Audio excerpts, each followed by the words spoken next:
I'm Dave Smith. I'm Associate Professor of Economics and Associate Dean for Academic Affairs at the Graziadio School, and we received a grant from IT about a year ago to do some study on cloud storage collaboration systems. And so this is a report out of some of our findings, some of the research we did, and hopefully you'll find it helpful for you as you consider moving to the cloud with some of your file storage applications.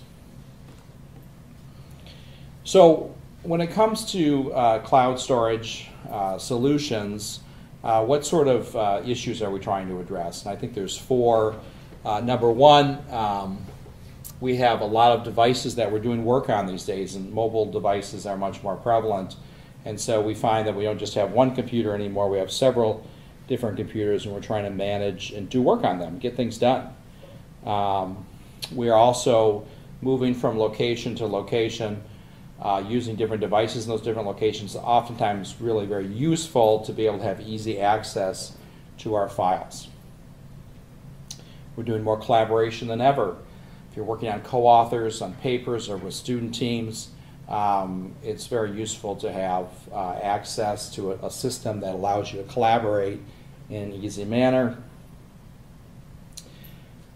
Carrying files on USB drives, carrying them around, or emailing files to yourself is not an efficient way of working. I know we all do it. I just email the file to myself. It's not the best way to go about getting things done, and there are better ways of doing things, especially when you're working in teams and you're emailing files back and forth.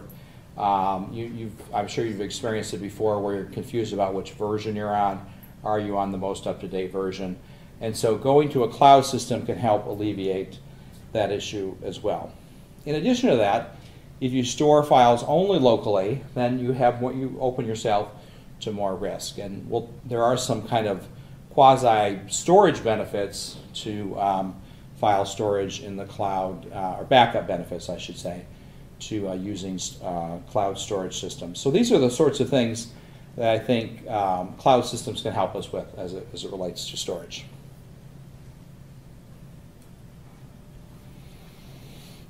So there's a lot of these out there, and I'm sure many of you are familiar with some of these. And these are just a few that we're covering in our kind of overview. Pepperdine has Zythos, storage.pepperdine.edu. I'm not super familiar with Zythos, so I'm not going to speak a lot on that, but we will spend a little bit of time on that. There's Google Drive, which Pepperdine also supports, and we'll spend some time on that.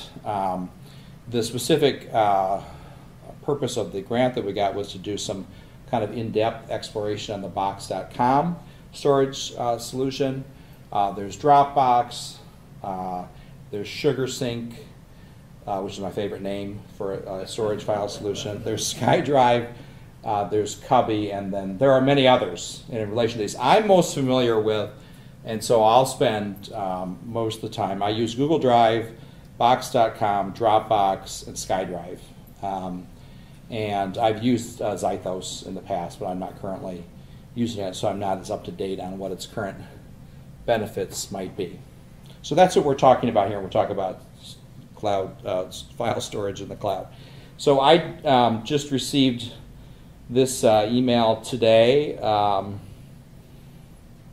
and this is from Cubby. It's a new service, as I understand. I think LogMeIn owns this service, and like many of the services that I'll have a chance to do a little bit of talking about, they give you there's a free option, and then you have to pay if you want more kind of expanded options. And so some people like me use several free services as one means of not having to pay for a premium service. And we'll talk about some of the pros and cons of using multiple cloud storage solutions. Let's see, I have my notes here. Most of these services are ubiquitous across platforms. Not necessarily on all platforms, but you have iOS, you have BlackBerry, you have Microsoft, and then you have desktop computers. So most of them allow you to work on a laptop, a tablet, a smartphone. Most of them as well will allow you the opportunity to work on a file offline. So in addition to being in the cloud, it will sync to your local device so that if you're not connected to the internet, then you can work on it offline, and as soon as you connect, then you'll be, it'll update your file. Now, not all the files, all these services work in the same way, and they all have their idiosyncrasies, and we'll get into that a little bit later. Most of them as well keep track of different versions of what you're working on, so if you want to go back to an earlier version, this isn't the case with all of them, but if you want to go back to an earlier version, you have the opportunity to do so, which is another benefit of cloud storage that you may or you likely don't have if you're just storing your files locally. I would say, just as an overview comment, that most of these services are pretty good from my experience. They do their job. There are some differentiating factors between them, but I haven't lost data yet.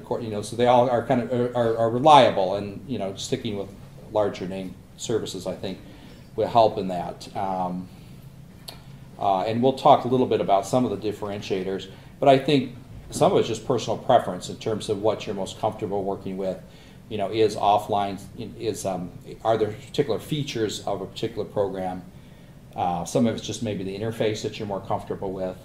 Google Drive is very good on the web interface. Box.com is very good on a traditional kind of desktop interface. So we'll discuss that. But my overall comment is that most of these services do their job, and it may come down to personal preference in many cases. So just a couple things in terms of what it is not.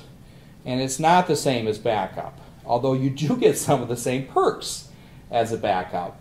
If I were to lose my laptop, heaven forbid it, if I'm synchronized and my files are in the cloud, then on my desktop at home, those files will be there. So that's kind of a nice benefit. But I will talk later that you shouldn't rely on this. You should have also a backup protocol as well, and we'll discuss one of the reasons is that you may not want all of your files in one of these cloud services because it may be expensive to do so if you have a lot of music or photo files. In addition to that, it isn't necessarily just a way to free up disk space on your hard drive. Although you may end up finding that on some of your devices it will allow you to free up space, but you're probably going to want your files somewhere locally stored. Not necessarily, I mean, that's a broad statement, but I think generally you'll want to be able to work with your files offline as well as online, so at least one of your devices has a local storage. And in addition, my preference is to have, except on my real mobile devices, a local copy on my desktop and my laptop. So just keep that in mind as we talk about this. Okay, so how does it work? This is very straightforward, and I think most of you may know this already. But files are synced in the cloud, which is a network that's not local, and we just assume that's up there somewhere, and it works, right? And it does. In addition, usually there is a persistent local copy if you're working with a desktop or a laptop. Not always, and you don't have to. Many of the some of these services give you the option if you want to synchronize locally. I prefer to do so. Number one, it gives me some peace of mind that I have my data in multiple locations. Number two, sometimes I'm not connected to the internet. I may be on the plane or something, and I can work with a file offline. So at least on my desktop, my laptop, I choose those options that allow me to sync locally or have it a local as well. Let's see. So these are all kinds of file, images, spreadsheet, charts, music, videos, anything across different platforms. You can work on something at home. You go to work. It should be up to date when you get there. Some of the services use peer-to-peer syncing protocols, but from a user perspective, I think SugarSync does, for example. Some of the others are you just sync up to the cloud, and the cloud syncs back to your local device. But from a user perspective, it shouldn't matter. When you get to a new device, you should find your updated file. And like I said, most of most of the services work pretty well in that regard. So this is kind of a grainy picture. I apologize for that. But this is just a picture of my, when I click on Windows Explorer, this is what I see. You can see I use 4 different cloud solutions. I use Dropbox, I have Box Files, I have SkyDrive, and I have Google Drive. And funny, I find different uses for all of them. I'll talk a little bit about that later. Now, in the case of music and pictures, for my own personal, we have a lot of pictures. I have 3 kids. I have a lot of, probably my wife takes a lot of pictures. We have 30 gigabytes of pictures. And so I don't use these services to sync my pictures because that's not really, I'm not changing the versions of my pictures. Now, I guess maybe if I was a photo editor, that would be a very worthwhile, for me, capability. So as it relates to my music and pictures, which take up large chunks of video of hard drive space, I just use a backup solution for those, and I only keep those on one device. So from my perspective, in terms of getting work done, it's usually spreadsheets, Word documents, those sorts of things, and those are the things that I use these different cloud services for. If you have any questions, feel free to stop, and I'll repeat the question for the purpose of the camera. Okay, so who's using it? Well, our students are using it. Many of them will arrive on campus having already used it in high school because when they work in teams, they just find these services very easy to use and understand. For many of us who grew up before these services were available, there's a little bit more of a transition just in terms of our behavior. And once again, to kind of break the habit of emailing files to yourself or to others, and also using those USB drives that we carry around. But those aren't really good, secure ways of, or efficient ways of handling our files and working with them. Okay, so why is this important and what are the downsides? Well, there are some downsides. The benefit is access and flexibility, which I feel like I've probably already covered to a significant extent. But there are some security concerns that we need to be cognizant of. If you have your files available on multiple devices and your multiple devices aren't secure, then you've opened yourself up to more risk. And so Pepperdine has a policy for your cell phones or for your tablets. If you have your email, your Pepperdine email on that, you need to have a password protection on that at the least. And I would expect that would, if you're using work files on your tablets or your cell phones, I would expect, once again, you need to make sure you have password protection in those cases. So in addition to that, there are some concerns about security in the cloud that the companies kind of have to deal with. This Box.com has a real strong reputation as it relates to security. There is encryption in the way when the data is handled. I guess when it transmits, if it's encrypted, that's another layer of protection that you have. In addition, you want to make sure it's secure when it's in the cloud. So it's out there. It does tend to bring anxiety upon individuals and companies and businesses, organizations. Large companies haven't been really embracing these services in large numbers, where small and medium-sized businesses have are more likely to do so. But it is becoming more ubiquitous and becoming more embraced. Companies like Box.com and Dropbox, and to some extent Google Drive, are getting more adoption by larger companies. There are some in some countries, if you're doing work with co-authors in other countries, it may be illegal in some countries to actually store your work on servers outside the country. So there's a lot to be, there's actually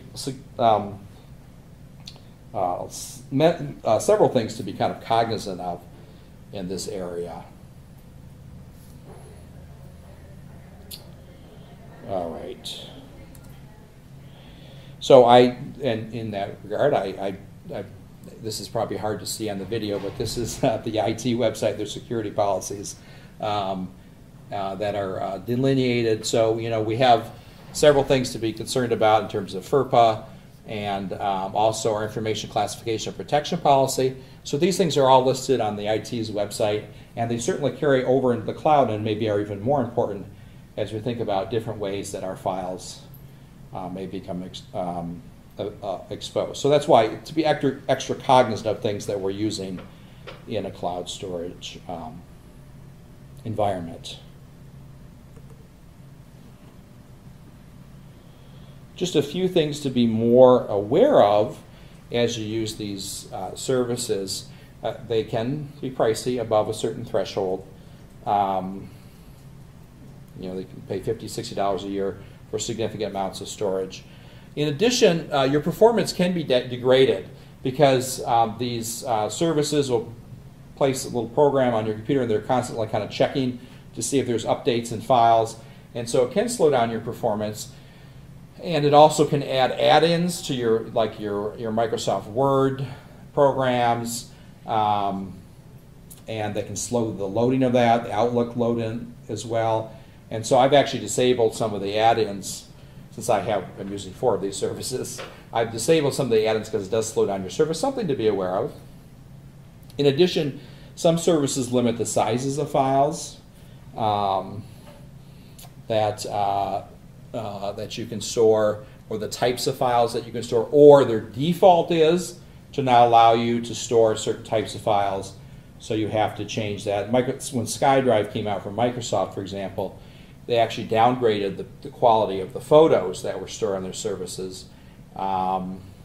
They've changed that since then because some people just said, okay, I'm going to move all my photos to SkyDrive, and then in the process they had the size and the quality of the photos degraded, not through compression, but actually degraded. So just be aware of what one of the, I think, lessons learned we have is just to know the services that you're using and understand that they have different policies as it relates to types of files, that sort of thing.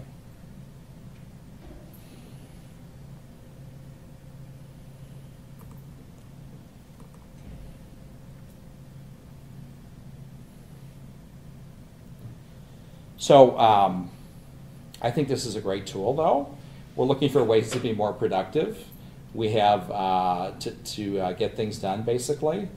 And these things, as we use our computers more, we're using files and data more, these things can help us in that regard. And they can save some time for us, so we don't have to worry about where is my current up-to-date data? Did I remember to bring that USB file to work? What's the most current version? So I think these are ways that can make us become more effective as teachers and researchers. In addition, it can allow us to work on devices that we weren't able to work on before. Students now can do work on their mobile devices, knowing that if they do work on their mobile device, the most up-to-date device will be kept in the cloud, assuming the cloud service has a service for their particular device. In addition, collaboration can be increased through the use of these devices and web connectivity, those sorts of things.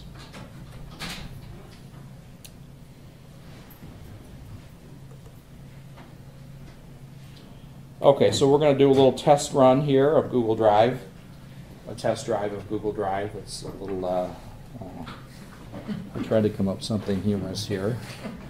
The nice thing about Google Drive is it's supported by the university, and so it adheres to our security policies. And if I'm wrong, Alan Regan will let me know later.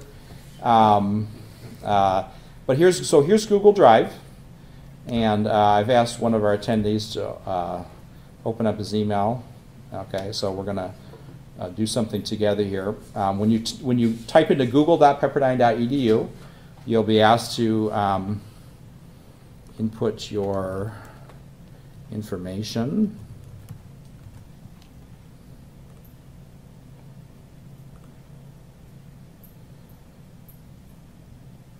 Google is really good, I think, at the web interface. And so here is all the stuff on my drive.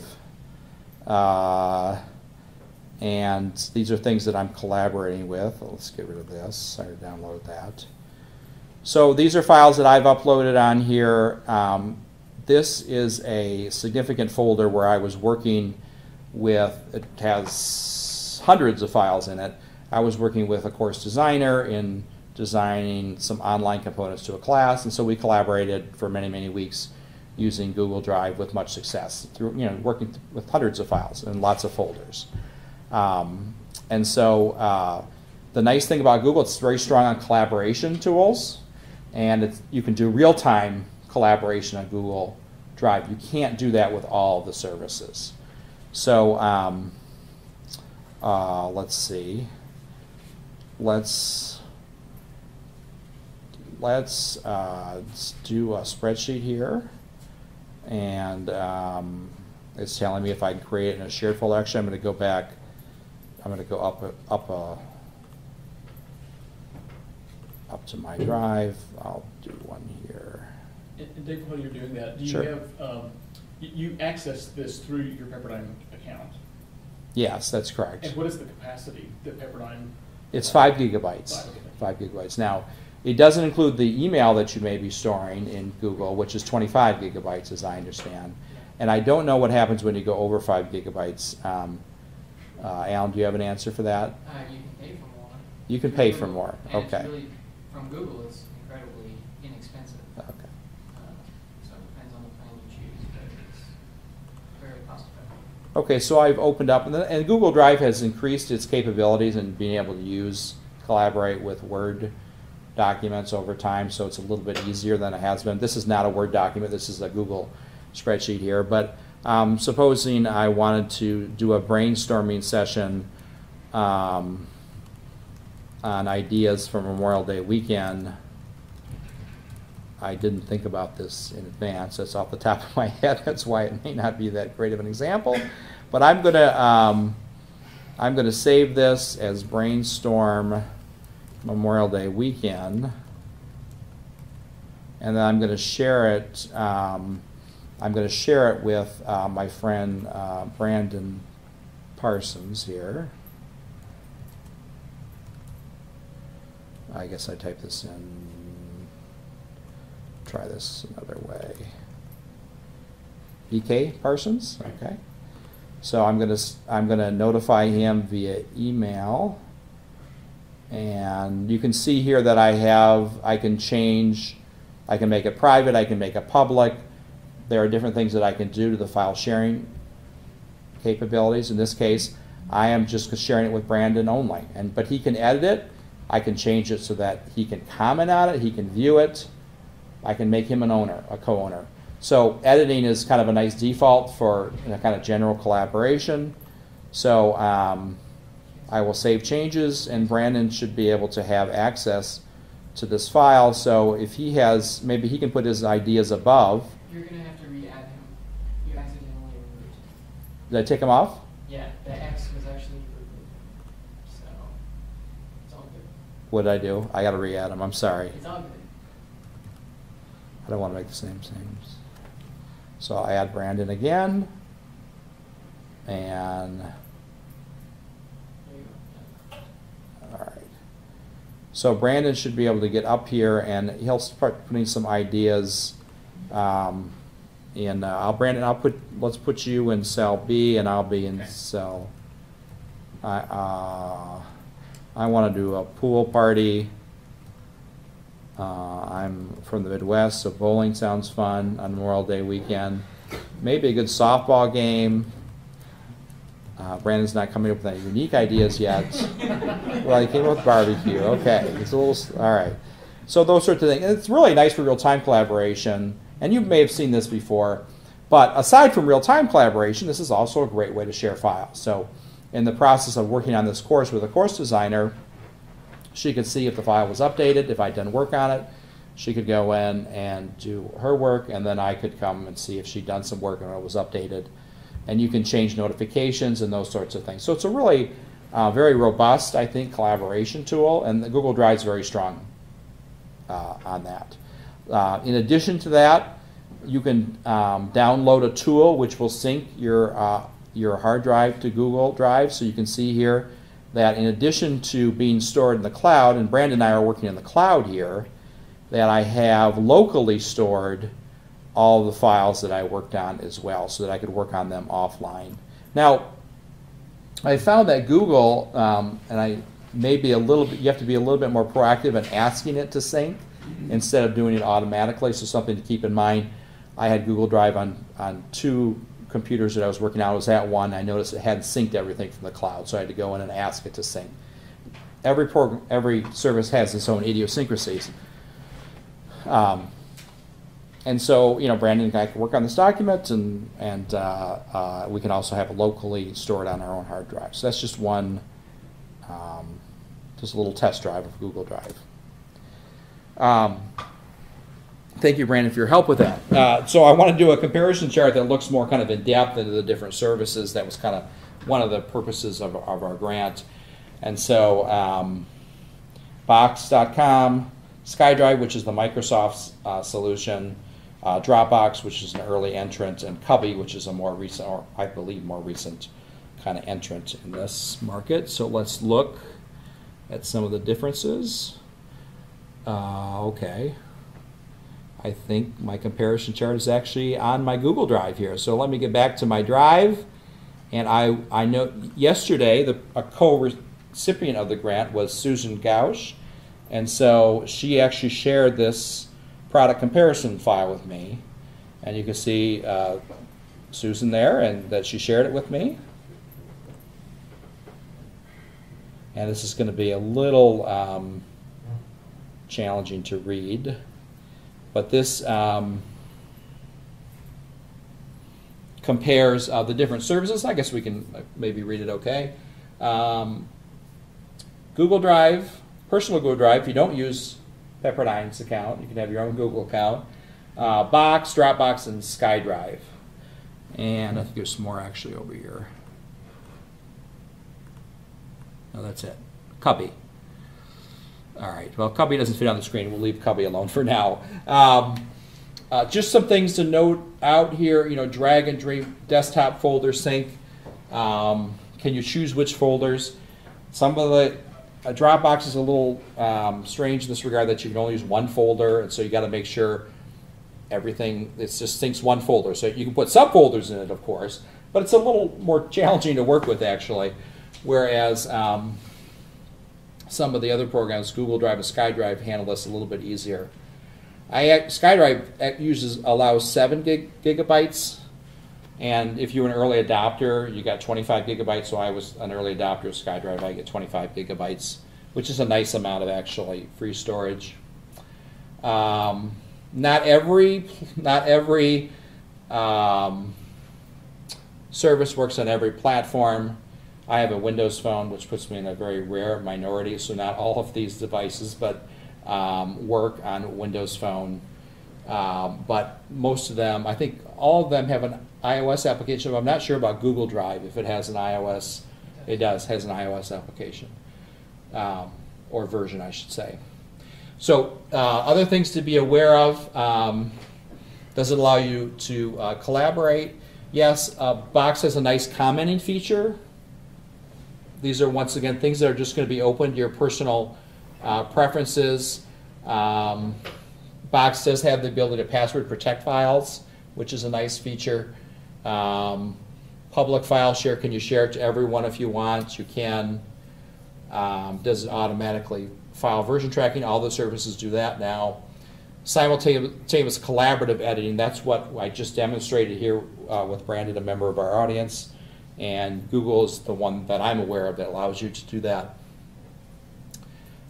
Media streaming is allowed by Dropbox and SkyDrive. It's allowed by Google as well. It is? Okay. It's a new feature for Google to do the media streaming. Open directly in browser. Google has a lot of capabilities to allow you to do that, so it's kind of nice. You can stay in a browser instead of having to go to a program. 30 different file types for them. SkyDrive also allows that capability. Full text search, Google is obviously very good at search. So if you have your files in Google Drive, another benefit of using the cloud is that really fast search as well. I mean, you can search for files locally, but it can take longer, right? But Google has that. Google Drive Pepperdine is now supported by Pepperdine, so that's an additional benefit. And if it's not, Alan Regan will let me know. But it's Pepperdine administrated and supported, and Pepperdine compliant data file security. We get a yes for Google Drive. So. Well, let me clarify.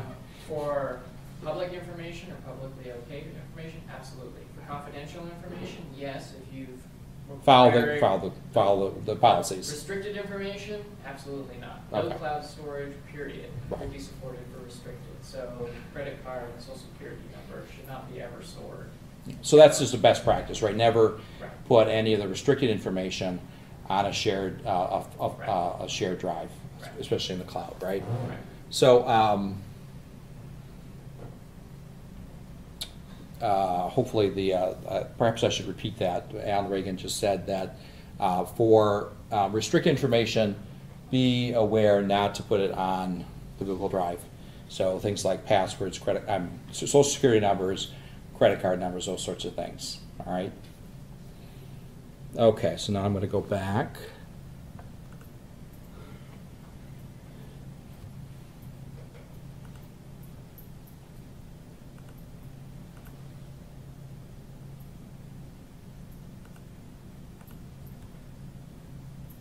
Thank you, colleagues, for your patience with me here. I don't know how I got off the... Just a couple lessons learned while we wrap up here the presentation.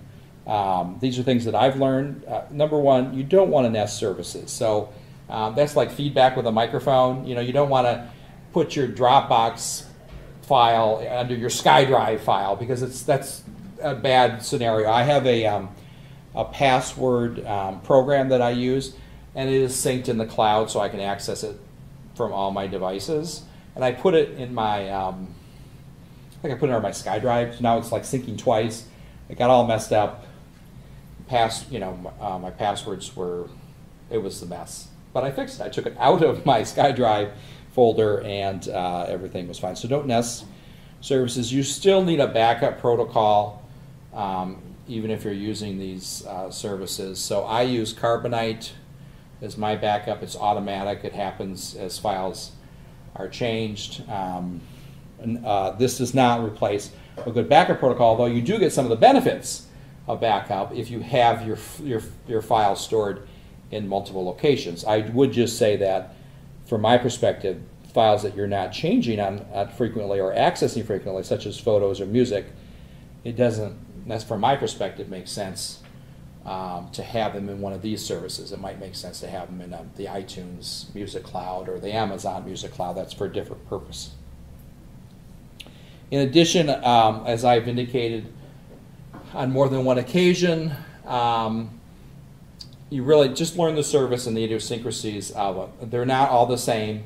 I find Box is really, for me, kind of the easiest, most intuitive. It reminds me of kind of Windows Explorer.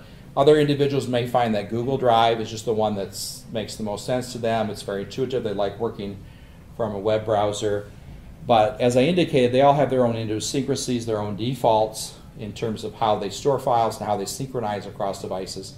So when you're using a particular service, it's good to be aware of how it works before you rely on it too heavily. If you delete your files and in the cloud, they're going to be deleted. Now, I don't have this on the comparison chart. Some of the services have like a trash box, so if you go online to their web interface, you can recover that file. That's only something that was recently added for SkyDrive, for example. So, you have to be careful that if you delete it, it could be permanently deleted. Of course, you have your local files as well. That's something to be aware of. So I'll just open it up to questions. Sir? You're using 4. Yes. If you had to pick one, I'm wondering if you had to pick one, which one you would pick, and also, do you know if a lot of people use that many? I mean, Is that because of the different features? Well, you have to find somebody. If you have different collaborators, they may prefer only one certain file. So if I have somebody that just really likes to work with Google, then if I'm going to, they may say, well, then I have to use Google for that individual. So Google, I feel like, is almost necessary because a lot of people kind of use that. Aside from that, I could probably get away with just one more. And if that were the case, I'm very comfortable with SkyDrive. It seems to work well for me. But it really, I think it's just open to personal preference. A Box is really Box and Dropbox, they all are work pretty well from my perspective. But I think Google Drive, for me, is necessary just because some people only use Google to do their collaboration. And then one other service, maybe for basic file syncing. Yes? So with faculty and staff collaboration, what's your feeling with the S drive as being that repository place? It's almost as though you have to put a procedure in place that determines what document is the most relevant, unless you have updated on built into it, but it's almost like you have to build a procedure to say where these documents will be and who has precedence and what system.